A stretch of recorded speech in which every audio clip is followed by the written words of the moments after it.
Greetings from van life. Well, today we're going to talk about ways to get the internet when you are traveling around. I've been now in the van for 5 weeks now, and very few internet problems, a couple little odds and ends here and there, particularly late at night when radio and cellular signals are cut back a little bit to compensate for less power being needed. But other than that, very few other general issues. But today I want to talk about a couple of ways that you can use internet on the road. And the first, before we get into this, first and foremost, I'm going to try and keep this a little bit simpler for the non-computer crowd. Pardon me, but I'm a computer tech. I mean, if I open this guy up right here, there are actually computers built into my walls. 7 of them, in fact. So don't be too intimidated by that. But I just wanted to do this video to mention, yeah, simple little hotspots are just not going to work for me. So let's go ahead and talk about a couple use case scenarios. The first question is, what devices are you using? Are you a person that doesn't really need to do a lot on the internet and your phone is fine and you might connect to an internet hotspot here and there? Or do you need full-fledged computers? Do you need processing computers? Do you need laptops? I mean, what's your basic use case? Also, what are you using the internet for? Are you streaming a Netflix or an Amazon Prime? Or are you doing online banking or other sensitive things? These are important things to keep in mind because you do want to be very careful what internet platforms you're using if you're doing sensitive content. It is possible for somebody to steal your credentials. Now, before we get into all of the other things, let's go ahead and talk about first. The first place you can find good internet is at your friend's house. Why not, right? And so if you're around somewhere where you have friends or family nearby, then you will have the opportunity to use those internets. Make sure that you are aware, do they have data caps, to make sure you're not pushing them beyond data caps. Some people have those. In fact, it's becoming a bigger and bigger thing to have data caps, although they're pretty large. Their data caps are quite a bit larger than my 150 gigabyte data cap, which is extremely expensive. But hey, we'll talk more about that later. But that's your first place to get internet, is when you're out at friends and family's house, feel free to connect. I use that type of internet when I need to update computers, so I'm not pulling my bandwidth just to do system updates. I use it for uploading YouTube videos and things like that when I can. And really, the friend's house, you would consider this as one of your safest internets when you're not using your own directly purchased internets yourself. So definitely consider friends and family. Just be careful that you're not spending so much data over there that it's becoming problematic. So the next way to use internet is using different hotspots. These fall under the MiFis, the little individual guys you get, or what some people don't even realize, your cell phone. Now there's a little hot button issue in here. We'll get to that hot button issue in just a second. But I do consider utilizing your hotspots or your phone internet as being a more secure type of internet. So I'm not as concerned about doing online account stuff with that because it is a private line directly tied to you. And it's not open. Other people aren't going to be watching it quite as well. So it's a lot safer if you have a choice between a coffee shop without any protection or your hotspot. Use your hotspot so long as you're not using copious amounts of data. Of course, you don't necessarily want to do that to like stream movies and things to Netflix, but getting online, downloading a few files, checking on some accounts, watching the news, balancing your checkbooks on the internet bank accounts, those all work great from your hotspot. Now, these individual devices, you can get them on prepaid plans. They are pretty cheap. Or you can get them on contract plans as well. You can get everything from big devices, sort of like what I have in my van that we'll talk about soon, or you can get just the simple basic hotspots that only have wireless internet and that you can connect just a couple of devices to. They are pretty decent options for what they have. Now, as far as the little hotspot issue, we did lose some of this. Way back when smartphones first came out, the internet was still kind of wild, wild west, and some carriers like Verizon were blocking the hotspot abilities on phones from being able to be used. So even though most of your phones have the perfect capabilities of getting out there and using the data in any way, including broadcasting that on the hotspot, many carriers had got rid of that. Then we got a thing that was called net neutrality. And net neutrality said that no internet company could block what any data was doing, and that meant that every device that had the hotspot capability broadcasting, like any smartphone, could be used for that. Well, under the last administration, we had lost net neutrality, and then Asia Pi comes out with this horribly cringy video the next day going, oh, see, you can still do all these types of things. Well, yeah, it takes a couple years for laws to get into effect, and then another couple years for companies to start changing things in respect of the changing laws, because no company wanted to jump up on it too fast. However, Verizon has. So this is actually my Verizon phone, and while the phone hardware is perfectly capable of hotspotting, Verizon blocks hotspotting on this device. So I actually can't use this device to hotspot. My other phone that I'm actually recording this on, that is through Mint Mobile. They do allow full hotspotting on any device, and it is wicked fast. We're talking, I get close to 80 Mbps up and down on my Mint Mobile phone, and that is a prepaid phone. Now, they have some restrictions on how much data you can use on those plans, but you can definitely have a look over there. I actually do have an affiliate with Mint Mobile because they are so good, and that is tlm.li/mm.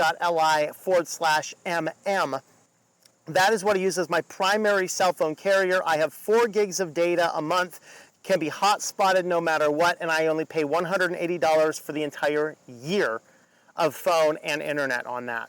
Now, being on the van now, I'm probably going to bump that up higher and use the hotspot a little bit more. That certainly is an option. But just be aware, your device may or may not allow that hotspotting. You need to check your plan. If I paid Verizon an extra like $10 or $20 a month, I could hotspot this phone as well. I just don't have a need to do that because I have so much data capabilities and cheaper options. As far as off the top of my head, Cricket will allow you to hotspot only on some of their devices, except very, very low speed hotspot, not really good enough to do most things on, but it's enough to check your email at least. AT&T generally does not restrict the hotspotting. Last I knew, although they could have changed.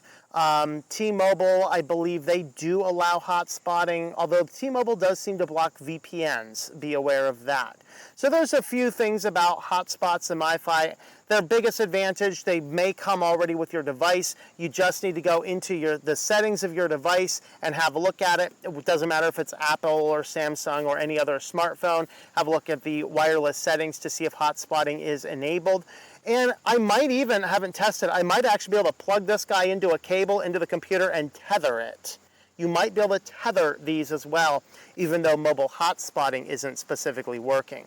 So those are things to keep in mind. So those are another great option for accessing internet while you are on the road. And I use it in environments like this. I'm not in the van.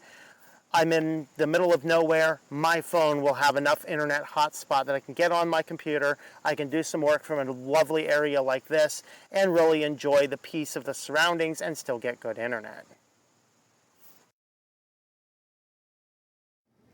All right, a third type of internet here, and I'm going to be quiet.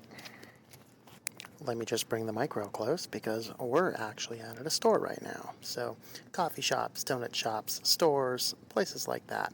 Excellent place where you can get internet. Now, some of these are better, some of these are worse. All of them are dangerous. This is something you have to be very careful about if you are on somebody else's network. Then one of the things you need to make sure you are doing is making sure you are using a good VPN. Now, before we get into that, let's get into some of the advantages, disadvantages. Biggest advantage, pretty much free.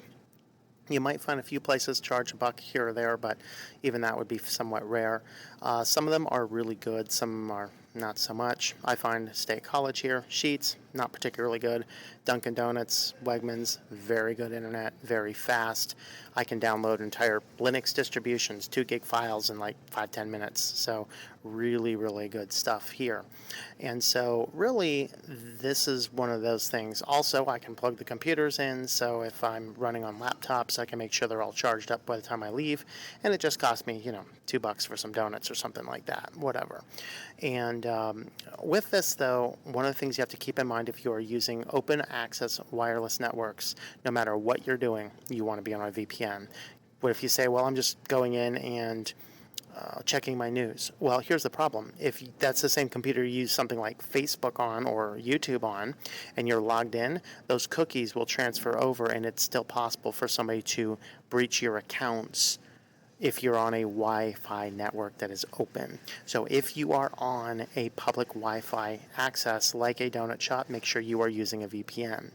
Now, I'm a nerd. I created my own VPN because I have a lot of server space and the technical know-how to do that, so I have my own. But if you're not that type of person, you're going to want to pick one up. Proton VPN is a good free one. If there's any other free one out there, I would not trust it. And even Proton right now has had a few snafus that made some people question them a little bit more. I have affiliates for ExpressVPN, tlm.li/EV, which is a good one, and there's a few other good VPNs as well. I would have a look at the channel called TechLore if you are looking for information on VPNs, because that's exactly what they do. They study and stay on top of all VPNs in live action. So have a look at TechLore's site if you want to see more about VPNs. Don't access a publicly accessible Wi-Fi network without a VPN. But if you do have a VPN, it is one of the best places to get good internet. Many of them are free, many of them are very fast, and you can do a lot of good things on them. Generally, I do not do banking stuff or seriously sensitive stuff on any public Wi-Fi, even if I'm on a VPN, in case the VPN fails. But other than that, I'll do pretty much anything else on a VPN accessed coffee shop. So there's another way to access the internet on the road. So the last way that we will come right on back in the van to wrap up, we're going to talk about the geekiness that I have in here. Now, I have an entire video detailing in excruciating detail how my setup is done. I have this on my Linux channel. I will go ahead and link that one down below. So if you are really into the geeky stuff and you want to see that in fine detail, go have a look at that video over there. But briefly, what I'm doing in the van here is I have an IoT hotspot that is basically used for, it's used in real commercial applications like ATM machines, other professional equipment that needs to have internet connections that are good, sound, and strong. I'm using the LX40 by Sierra Wireless. There's also the Peplink. There's a few different brands out there that will all have these same capabilities. I attach this to an antenna that sits on the roof of the van, which gives me really good signal from outside. This is something I noticed. Sometimes the phones just don't work well when you're inside the van because it's a giant aluminum box, especially when all the doors are closed. Doors are open, no problem. Doors are closed, signal gets bad. That's why I have an antenna on the roof of the van. Very useful. That ties into a custom-built router that I have based on FreeBSD called pfSense. And then that is actually going to feed internet into my devices through a network switch, which is all inside of here. So that will allow me to connect a hardline Ethernet-based internet to the 7 different computers that I have plugged into this device. And then I even have a little Ethernet port back behind me for if I have some other device that needs to connect, but I don't want to configure wireless. And of course my router does have wireless internet on it as well, so when I'm in the van, any device relying on wireless has it. So there you have it, 4 different ways that you can access internet from the road. Let me know what types of other questions that you have. Again, I'm using Verizon for mine. You can use my same device for any of the major cellular carriers. So definitely consider that. But anyway, if there's any other questions about using internet on the road or how I have my setup done, go ahead and leave those comments down below and we'll see if we can do a good video based on those.